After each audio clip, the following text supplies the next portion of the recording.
Quero chamar aqui à frente, por gentileza, o Elias, evangelista na casa do Senhor, servo, adorador. Ele vai ministrar a palavra do Senhor a nós essa noite.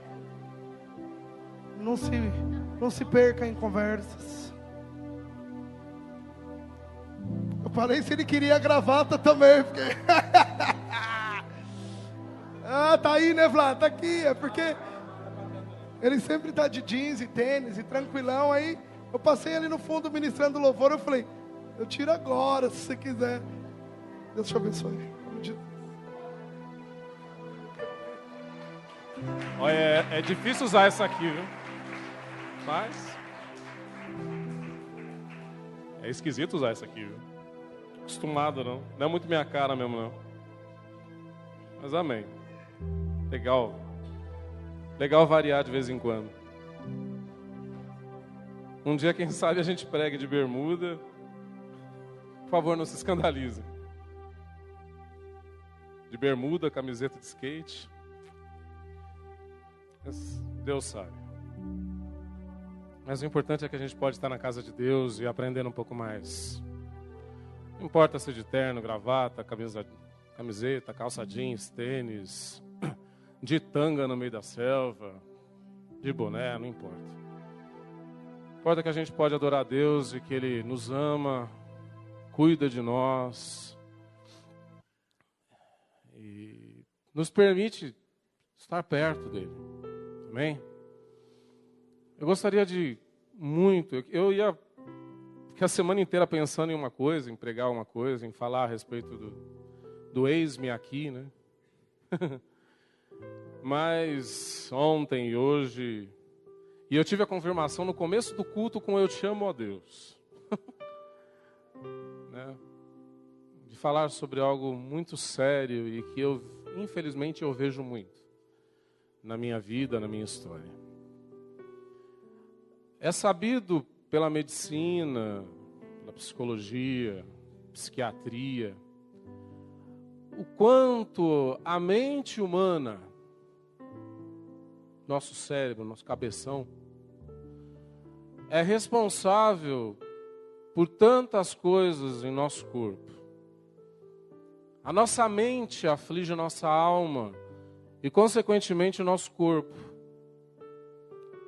Cada vez mais os médicos, cardiologistas, psiquiatras, oncologistas, têm desenvolvido pesquisas e mais pesquisas no sentido de fazer com que as dores da alma não aflijam tanto o corpo.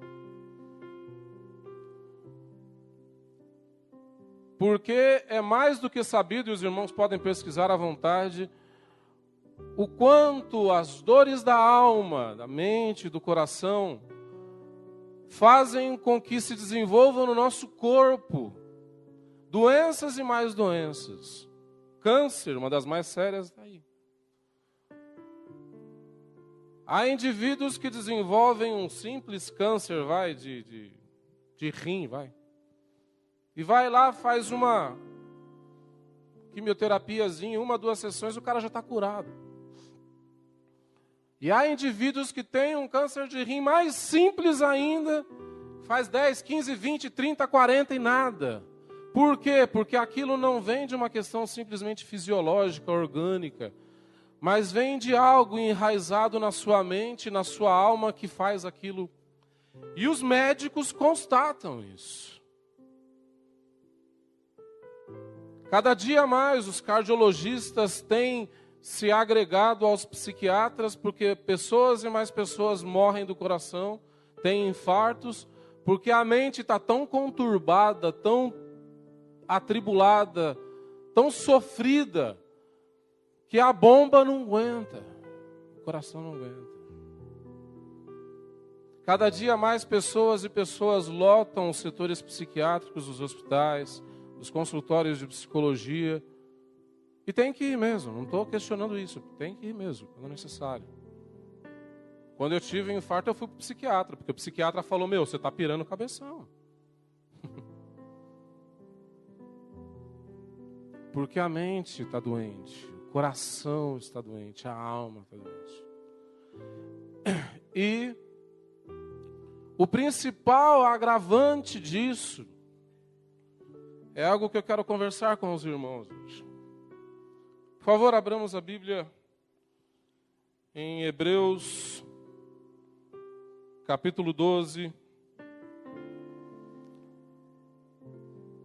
versículo 12...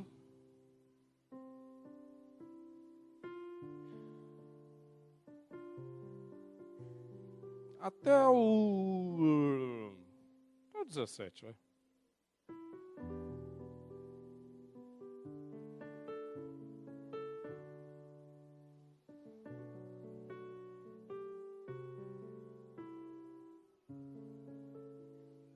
Hebreus 12, do 12 a 17. Diz assim: portanto, tornai levantar as mãos cansadas e os joelhos desconjuntados. Fazei veredas direitas para os vossos pés, para que o que manqueja, se não desvie inteiramente, antes seja sarado. Segui a paz com todos e a santificação, sem a qual ninguém verá a Deus. Tendo o cuidado de que ninguém se prive da graça de Deus, e de que nenhuma raiz de amargura brotando vos perturbe, e por ela muitos se contaminem. Ninguém seja fornicário ou profano como Esaú, que por um manjar vendeu o seu direito e primogenitura. Porque bem sabeis que, querendo ele ainda herdar a bênção, foi rejeitado. Porque não achou lugar de arrependimento, ainda que com lágrimas o buscou. Versículo 15. Tenha cuidado de que ninguém se prive da graça de Deus, e de que nenhuma raiz de amargura brotando vos perturbe, e por ela muitos se contaminem. Como Esaú, que querendo ele ainda herdar a bênção, foi rejeitado, porque não achou lugar de arrependimento, mesmo com lágrimas. Amargura, irmãos. Diferente de muitas vezes, hoje eu vou querer seguir um roteirinho. Porque eu quero tentar ser focado, porque eu não sou nem um pouco. Amargura.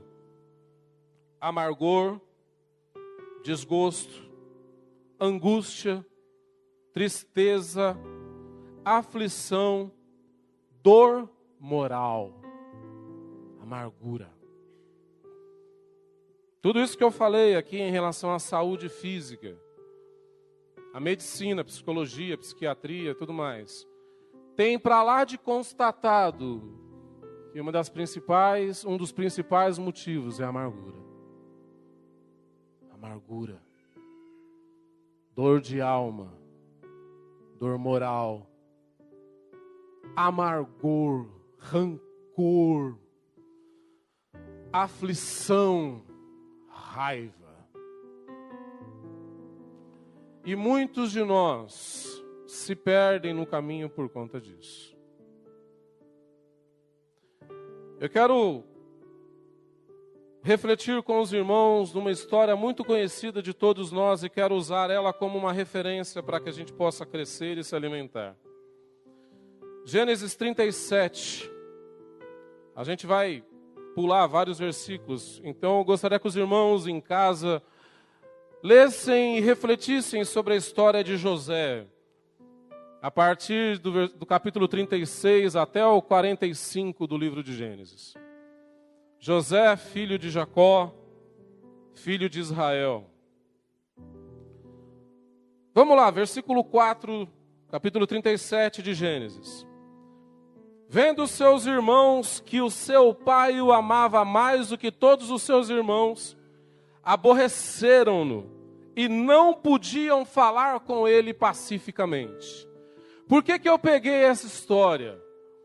Eu podia tratar da questão de amargura em diversos níveis, mas eu quero discutir especificamente da raiz de amargura que brota dentro de casa. Porque tudo começa lá. A amargura, a dor de alma, de coração, começa dentro de casa, nas relações, pai, filho, irmão, irmã, tio, tia, seja lá quem for, dentro de casa. E por isso eu quero refletir com os irmãos sobre essa história, porque ela tem muito para nos ensinar. Começa porque Jacó tinha um filhinho preferido. E por isso, como diz o versículo 4, seus irmãos se aborreciam dele. Tinham raiva dele, tinham rancor por ele.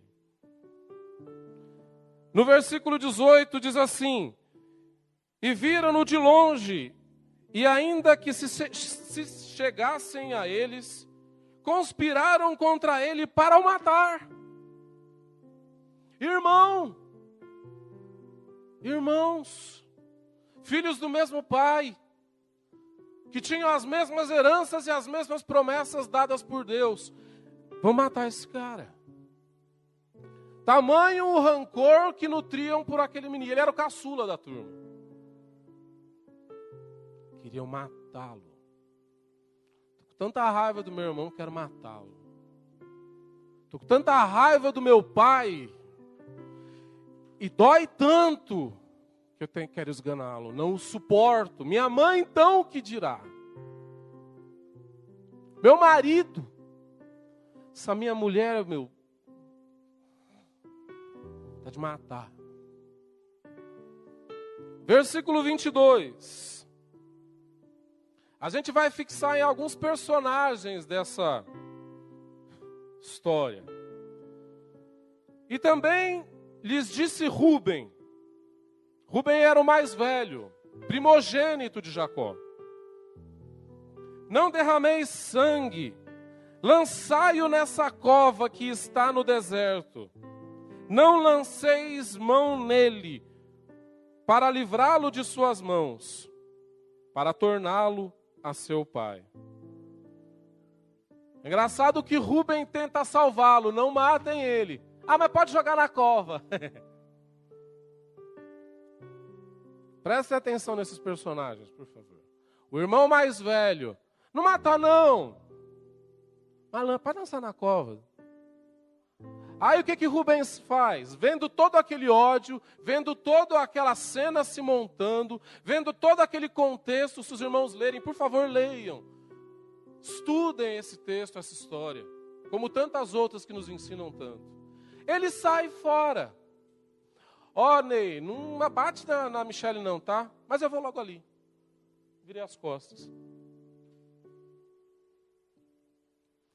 Versículo 26 ao 28. Então Judá disse aos seus irmãos: que proveito haverá em que matemos o nosso irmão e escondamos a sua morte? Vinde, vendemo-lo a estes ismaelitas, e não seja a nossa mão sobre ele, porque é nosso irmão, nossa carne. E os seus irmãos obedeceram. E passando, pois, os mercadores midianitas tiraram e alçaram José da cova, e venderam José por 20 moedas de prata aos ismaelitas, os quais levaram José ao Egito. Judá sentencia seu irmão: vamos vender, vamos tirar proveito dessa história. A gente se livra do chato e ainda tem uma graninha na mão. Hã? Perverso, né? Aí no versículo 29 ao 30, e tornando, pois, Rúben à cova, porque ele tinha saído, viu que José não estava na cova e rasgou os seus vestidos. E tornou aos seus irmãos e disse: o moço não aparece, e eu, onde irei? Ele deixou os irmãos à revelia o José à revelia dos outros. Tirou o corpo fora, saiu.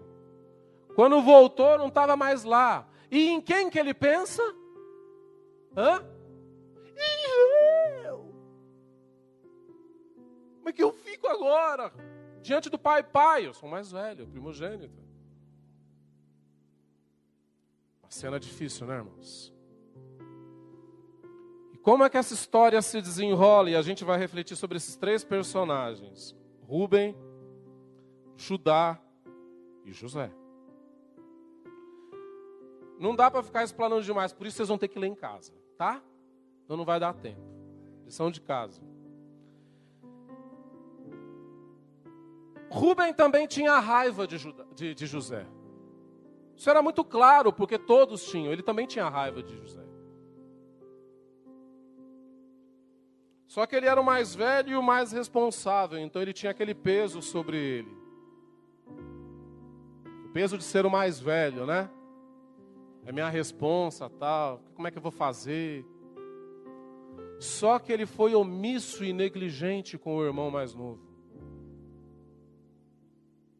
Foi omisso. E Judá. Judá tinha raiva de José também.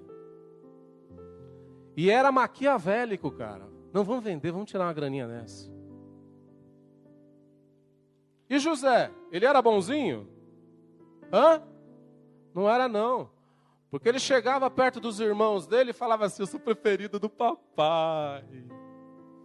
E eu ainda vou ser melhor do que todos vocês. Porque ele tinha os sonhos, ele tinha visões. E ele não tinha a menor humildade de esperar com que Deus transformasse aquilo em realidade, cumprisse aquelas promessas. Ele já chegava e falava: eu vou ser melhor que vocês. E por isso que eu falo para os irmãos, quando tiverem alguma palavra de Deus, não fica se precipitando falando não, tá? Ah, eu vou ser isso, vou ser aquilo, vou casar com fulano, vou casar com cicrano. Cuidado. Olha o que aconteceu com o tolo do José. Porque era imaturo e arrogante. Vamos voltar para o Rúben. Ele deixou de agir como um primogênito de fato. Tirou o corpo fora. E quem que assumiu a situação? Quem? Judá. Judá assumiu tudo aquilo. Porque o irmão mais velho, o responsável, tirou o corpo fora. Lembra que eu falei de amargura, né? A gente vai chegar lá, calma. A Bíblia conta, a história conta, e vocês vão chegar lá no final de Gênesis 49, quando Jacó decreta a bênção sobre os seus irmãos, que Rúben se tornou uma pessoa rude, agressiva e violenta. A ponto de, em Gênesis 42, 37... quando eles estavam já no Egito, quando José já era governador lá, e José falou para eles que se eles quisessem comprar os cereais, os alimentos do Egito, eles tinham que trazer o irmão mais novo deles para ele conhecer. No desenrolar da história. Eles voltam para Jacó, já velho, cego, e falam: para a gente voltar para o Egito e comprar os alimentos para a gente não morrer de fome, a gente tem que levar o nosso irmão caçula para o governador lá conhecer, porque ele não está confiando na gente. E olha só o que o Rúben, egoísta, endurecido, bruto e violento, faz. 42, versículo 37. Rúben falou ao seu pai dizendo: mata meus 2 filhos se eu não voltar a trazê-lo à sua mão. Olha como o cara é bruto. Ó pai, o senhor já perdeu um filho, que era da sua esposa Raquel, José. O governador que está lá quer conhecer Benjamim, que é irmão de José. A gente tem que levar ele lá. Mas se eu não trouxer ele de volta, porque eu já perdi José, foi minha responsa, mas ele não assume. Eu que perdi José. Mas se eu não voltar com ele, pode matar meus filhos. Olha que egoísta. Se eu não cumprir a minha parte, pode matar meus filhos. Mais uma vez o egoísmo se sobressai a toda a cena.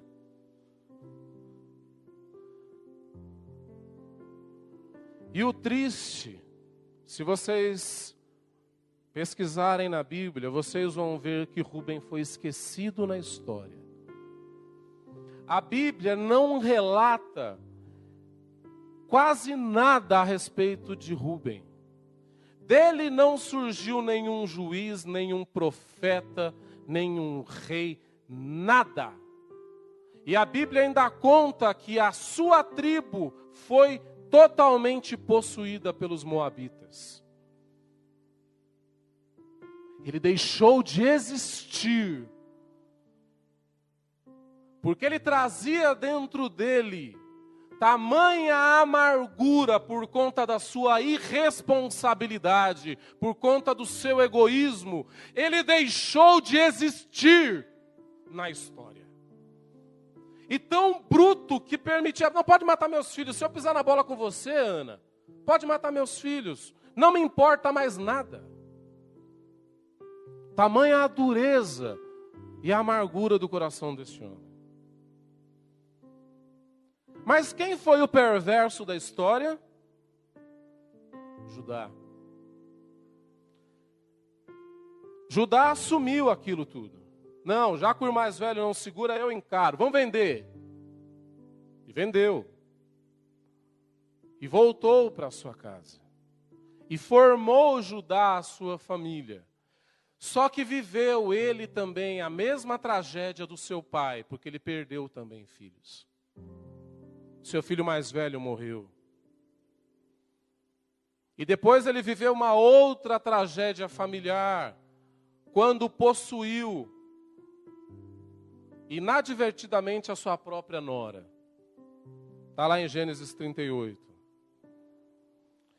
Ele se tornou o responsável por seus irmãos. A história conta isso. Quando eles foram para o Egito para buscar os alimentos, quem foi que tomou a frente de tudo? Foi o mais velho? Hã? Não foi. Vocês vão ler lá. Lição de casa, hein? Não esqueçam. Quem tomou a frente de tudo foi Judá. Judá se chegou perante o governador, que no caso era José. Se humilhou dizendo que precisavam de alimentos.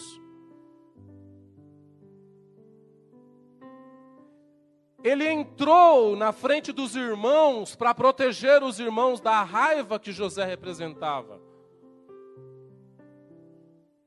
Quando José falou, traz vocês o seu irmão caçula, ele falou, não, pega eu, fica comigo. Mas José disse, não, quero o caçula. O que ele fez? Ele foi lá. E na cultura judaica, quem tem, o que mais se relaciona com o pai, aquele que intervém com o pai, é o primogênito. Mas Rúben não conseguiu nada com Jacó, apesar de falar, mata meus filhos. Judá não. Judá consegue convencer Jacó. Isso remete ao quê, gente? Jacó confiava em Rúben ou Judá? Ele não confiava no primogênito. Ele confiava em Judá. E Judá, ao contrário de Rúben, a gente vê isso no versículo 9 do 43, diz assim: eu serei fiador por Benjamim, da minha mão o requererás. Se eu não te trouxer e não o puser perante a sua face, eu serei réu de crime para contigo.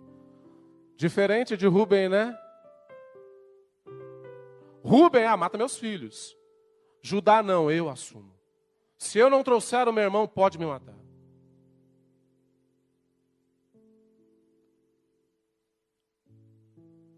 É extremamente louvável tudo isso, né, irmãos? Mas no que denota isso? Quando a gente fala de amargura, remorso. Ele já tinha vendido o próprio irmão. Ele tinha pago na própria pele, na sua própria família, a perda de um filho. Ele sabia a dor que o seu pai sentia. E ele tinha se arrependido da estupidez, da insanidade que ele cometeu. mas ainda era consumido por muito remorso. Mas é interessante que, ao contrário de Rúben, cuja história foi apagada, a atitude humilde de Judá e o seu compromisso em se entregar a si mesmo pelo irmão o tornou tão louvável diante de Deus que Jesus veio da descendência dele. Jesus veio da descendência desse cara que traiu o pai, que vendeu o irmão, mas ele se arrependeu. E José? Aí vocês vão ler. O cara foi rejeitado, foi vendido, foi humilhado, foi preso. Os irmãos têm ideia do que acontece com um escravo quando ele é... Com uma pessoa quando ela é vendida como escravo? Alguém aqui já teve a curiosidade de estudar isso? Hã? Alguém aqui já viu nos jornais, na televisão atual, o que acontece quando um povo invade outro povo? Qual que é a primeira atitude que eles fazem em relação àquele povo? Vocês sabem? Hã? Eles matam as crianças, assim também. O que eles fazem com as mulheres daquele povo? Hã? Não precisa dizer. Vocês sabem, né? O que vocês acham? Eu sou um senhor de escravos. Eu pego um cara... Quem é o grandão aqui? Cadê o... Pô, Peters. Tá. Eu pego um cara do tamanho de um bonde, desse tamanho, assim, para ser meu escravo. O que eu faço com esse... O Jefferson ali, ó, grandão. O que eu faço com esse cara para acabar com a moral dele a tal ponto dele me servir? O que vocês acham que era feito com o escravo? A história conta, e isso está até na Bíblia, que os escravos eram violentados quando não eram emasculados, eles eram castrados. Tá? E possivelmente Jacó passou por tudo isso, José passou por tudo isso. Tá? O cara tinha em si todo um roteiro, toda uma história para se tornar um monstro quando visse os irmãos. Ele teve anos e anos e anos para poder cultivar a raiz de amargura. Ele teve anos para cultivar o ódio pelos irmãos. Quando não pelo próprio pai. Pô, por que meu pai não veio me procurar? Meu pai não era ligado, tão ligado em Deus, será que Deus não o revelou? Mas a história conta que ele perdoou. Um egoísta só pensou em si mesmo e foi apagado da história. O outro, Judá, perverso, mas se arrependeu. E se vocês verem lá quando José se revela, quem é um dos que mais se comovem é Judá. Ele se arrependeu. Ele sentiu na pele a dor da perda de um filho. E buscou compensar de alguma forma. Mas ainda tinha muito remorso dentro de si. Porque ele foi responsável por algo. José, então, a gente nem fala. Ódio puro. Ódio puro. Mas a história conta que ele preferiu, ele optou por crer em Deus. Ele tinha tido uma promessa lá atrás de que ele seria colocado num lugar de honra. O cara foi vendido, foi odiado pelos irmãos, foi vendido como escravo, muito provavelmente humilhado, escarnecido, surrado, espizinhado para se tornar alguém obediente. O que a gente faz com um cachorro bravo quando a gente quer amansar? Israelita não era um povo fácil não, gente. Se tornou copeiro de Potifar, depois foi caluniado, pela mulher de Potifar, foi para a cadeia. Vocês acham que cadeia daquele tempo é diferente da cadeia de hoje? Até que foi colocado ali onde o faraó o colocou. E ele podia muito bem ter matado os irmãos na primeira hora que os viu. Mas ele optou por perdoar. Ele optou na sua história em não carregar consigo uma bola de ferro amarrada na perna chamada amargura, chamado raiva, chamado rancor.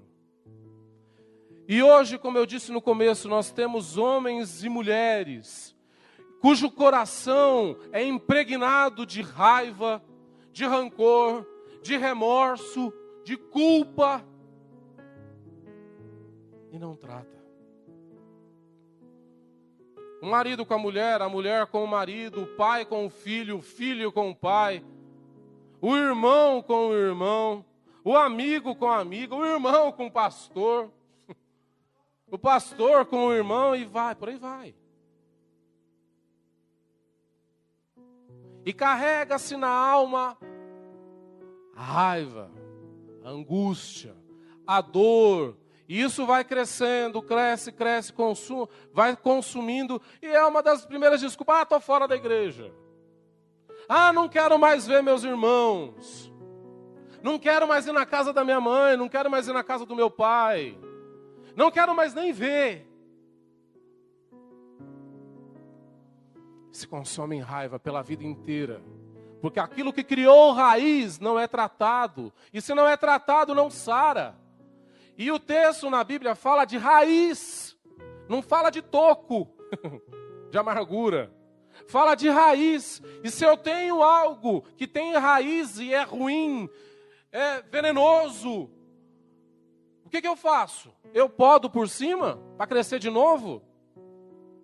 Eu arranco pela raiz. Eu extermino. Eu destruo para que não me destrua. O que um médico faz quando ele encontra um tumor dentro de um órgão nosso? Ele vai lá e extermina aquele tumor. O problema é quando esse tumor tem uma raiz que não é orgânica.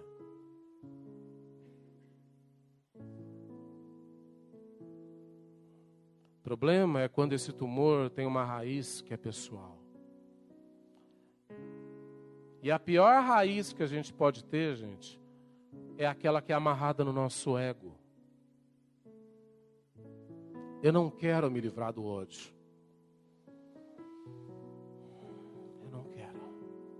Eu não quero me livrar da raiva. Eu odeio o Flávio. Porque ele é um gigante. Quebrar um pouco o gelo. Quem não sabe, tá? Gigante. Nosso irmão gigante na fé. Grande homem. Todos os sentidos. Mas eu odeio ele. Eu odeio. Não quero, e quero odiá-lo. Odeio meu chefe. Só porque ele é chefe. Odeio minha mulher ou odeio meu marido porque me traiu. Odeio meu pai porque não fez isso ou não fez aquilo. Odeio meu irmão porque acho que ele é predileto, porque ela é predileta. Odeio todo mundo porque a história me machucou.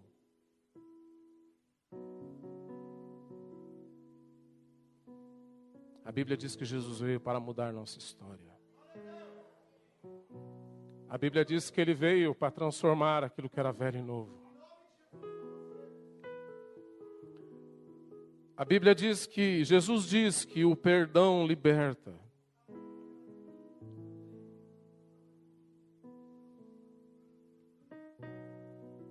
Chega na parte difícil.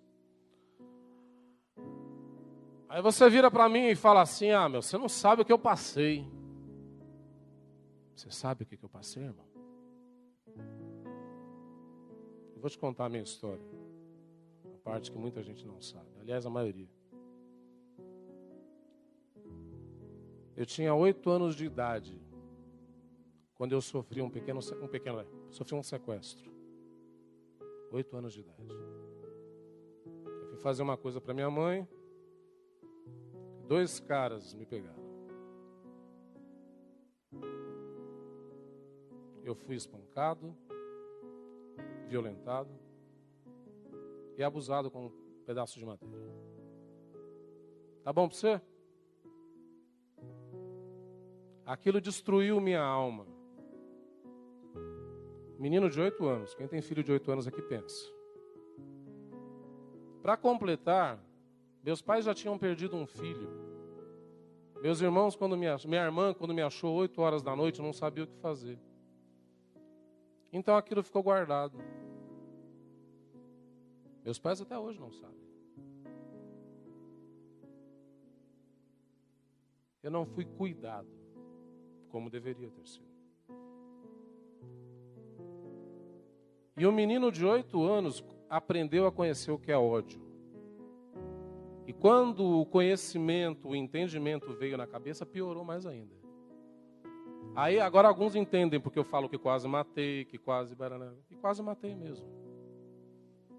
E odiava absurdamente o meu pai, a minha mãe e os meus irmãos.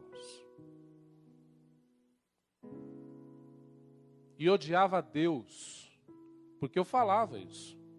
Quando eu ia na igreja com a minha mãe, eu falava que odiava a Deus. Quem era esse cara?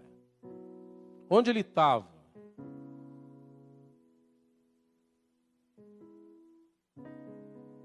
Odiava. E o ódio cresceu de tal forma que, de acordo com a psiquiatria, eu desenvolvi uma série de patologias psiquiátricas. Transtorno psicótico, transtorno de conduta, tá? Claro, outro. Era um que era relacionado à psicopatia. Quando eu me converti, eu não era um cara estranho à toa, porque eu era um cara ainda cheio de raiva, cheio de ódio. Eu descobri que havia um Deus que me amava, mas eu ainda odiava as pessoas. Tanto que eu quase cobri, na porrada, o irmão Gonzaga dentro da igreja. Na Igreja Batista Central de Osasco. De verdade, eu voei no pescoço do cara e só não porque um outro irmão me segurou. Irmão Gonzaga, bênção. Ainda bem que ele me perdoou. Eu só fui encontrar paz quando Deus me falou sobre o perdão. Se você não perdoar, você não tem nada comigo. E foi a coisa mais difícil que eu fiz na minha vida. Perdoar. Perdoar aqueles homens, perdoar a minha família. E perdoar Deus. Como se isso fosse possível. Mas eu falei para Deus, Deus, eu não tenho raiva mais de você.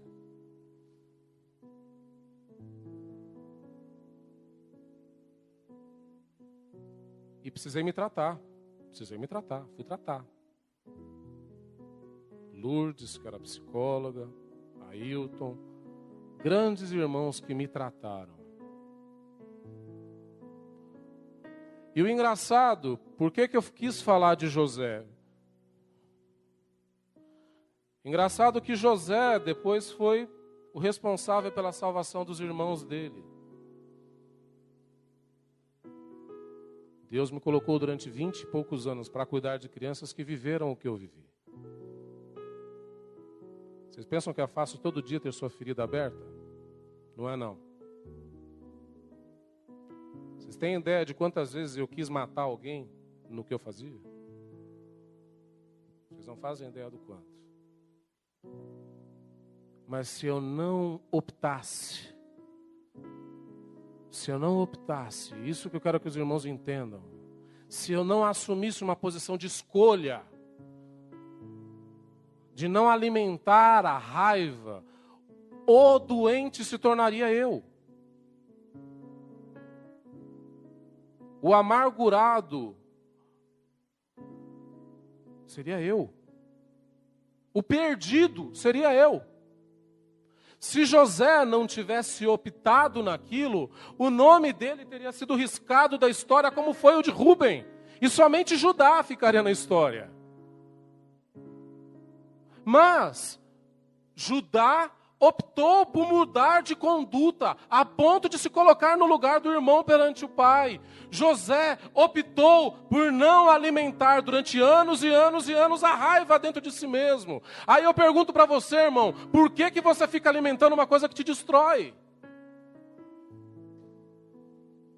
Porque há pessoas aqui dentro que não trataram suas almas em relação a pessoas e ao próprio Deus. Por que Deus permitiu acontecer isso comigo? Vocês acham que Deus queria que José vivesse o que ele viveu?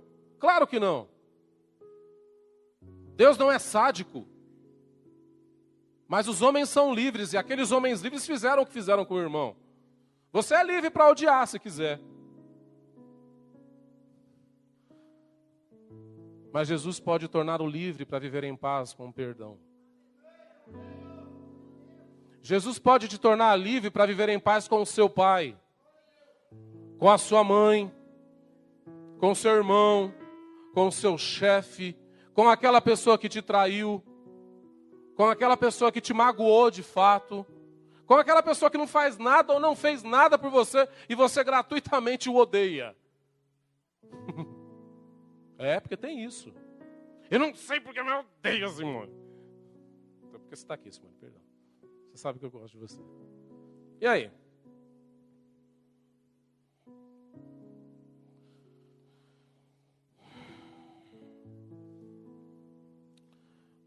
Meus irmãos, a Bíblia diz que Deus amou o mundo de tal maneira que deu o seu Filho único para que todo aquele que nele crê não morra, mas tenha vida eterna.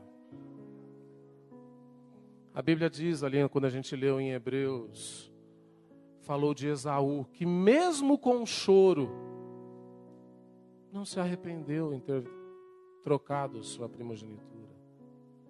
Chorou, mas não se arrependeu. Amargou o fato de que Jacó era o primogênito. Eu gostaria de te convidar, meu irmão, a olhar teu coração, olhar sua alma e se livrar de um peso que você não precisa carregar. Se livrar de uma ofensa que você não precisa aceitar sobre si. Se livrar de um ódio que pode te adoecer a alma e as entranhas. Se livrar de um sofrimento, de uma dor que te separa das pessoas e te destrói.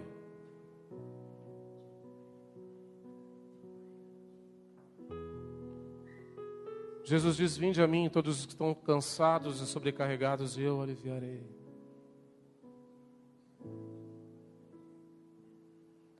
Aline, você lembra quando eu fiz... Cadê a Aline? Você lembra quando a gente fez aquele negócio lá na sua casa e marcou no papelzinho as coisas que precisava renunciar? Você lembra qual foi a primeira coisa que eu coloquei? Eu não estou com a minha carteira aqui, mas eu guardei, não esqueci daquilo. A primeira coisa que eu coloquei num papelzinho, é uma dinâmica que a gente fez lá, as coisas que precisava renunciar na vida, que podiam ser sentimentos, que podiam ser um monte de coisas. O primeiro sentimento que eu coloquei é raiva. Eu posso parecer uma pessoa muito calma e tranquila, mas infelizmente a minha história faz brotar raiva no meu coração.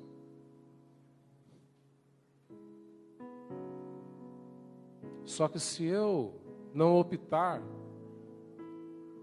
em jogá-la no lixo, eu vou carregar essa raiva dentro de mim e ela vai me destruir.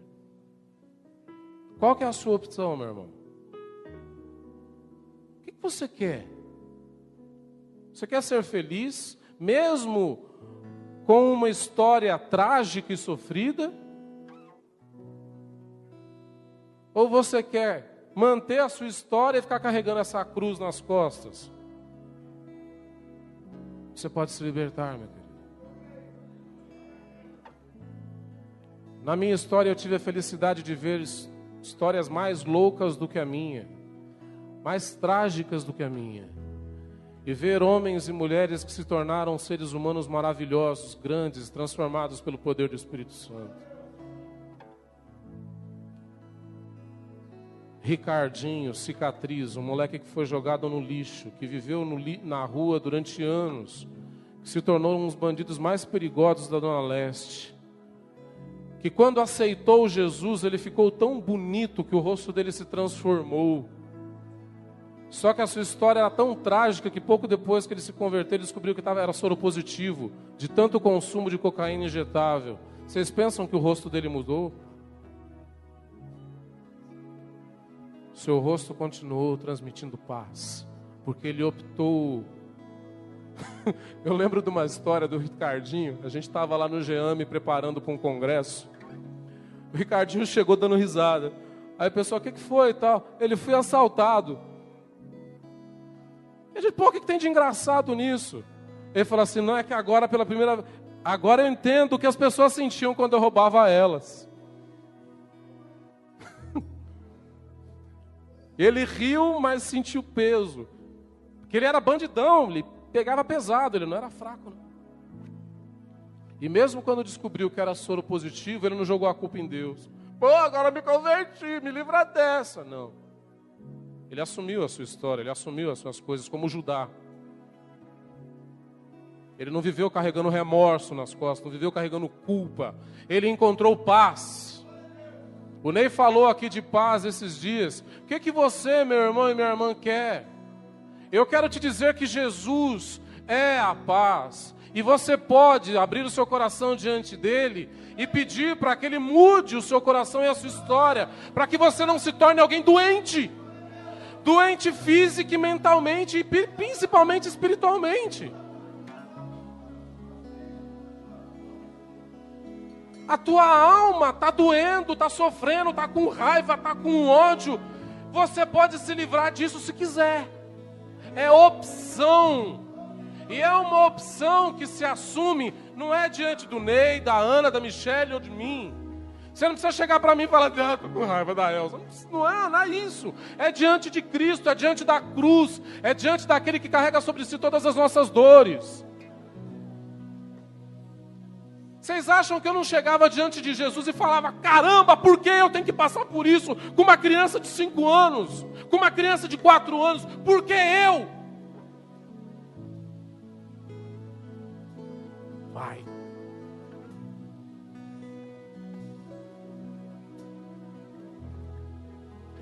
Deus transformou a história de José a tal ponto que ele mudou a história de um povo que depois viria a ser seu inimigo. Ele não mudou só a história da sua tribo. Ele mudou a história de um povo que depois seria o povo opressor da sua própria nação.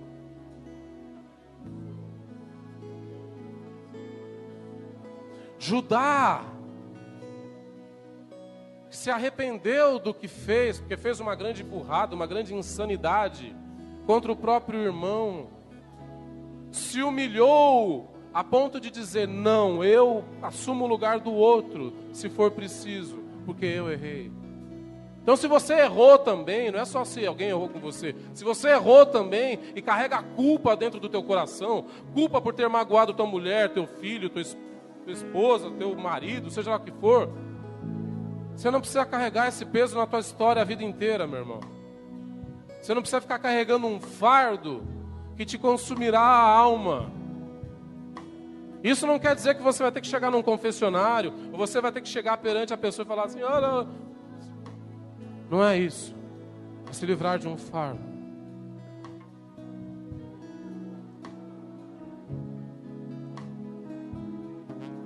Baixa sua cabeça, vamos lá. Bom Deus, Senhor, eu te sou grato porque o Senhor é bom. O Senhor é um Deus tão bom, tão bom, tão bom, tão legal, que é capaz de mudar a nossa história. É capaz de mudar a nossa história e transformar a nossa alma. nos trazendo paz, descanso e refrigério. Mas, Senhor, há pessoas dentro da tua casa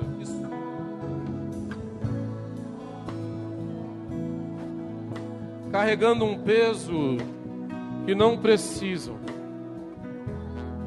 Senhor, em nome de Jesus, eu quero te pedir, sonda os corações e liberta almas aqui. Liberta almas, almas cheias de rancor, almas cheias de amargura que já se enraizaram. Senhor, eu te suplico, assim como o Senhor me deu paz, que tu traga a paz ao coração dos irmãos aqui. Tu sabes melhor do que eu não queria falar isso. Mas se servir para alguém, Senhor, que esse alguém seja liberto, e depois possa viver em paz e te servir e gerar frutos, frutos capazes de mudar a história. Em nome de Jesus. Em nome de Jesus. Continue orando. Continue orando. Se você tem seu coração marcado, sua história marcada, continue orando. Peça ao Pai, ao Senhor, dono de todas as coisas, Criador dos céus e da terra, e que não quis que você sofresse, continua não querendo, que Ele possa te tratar e te libertar. Continua orando. Amém.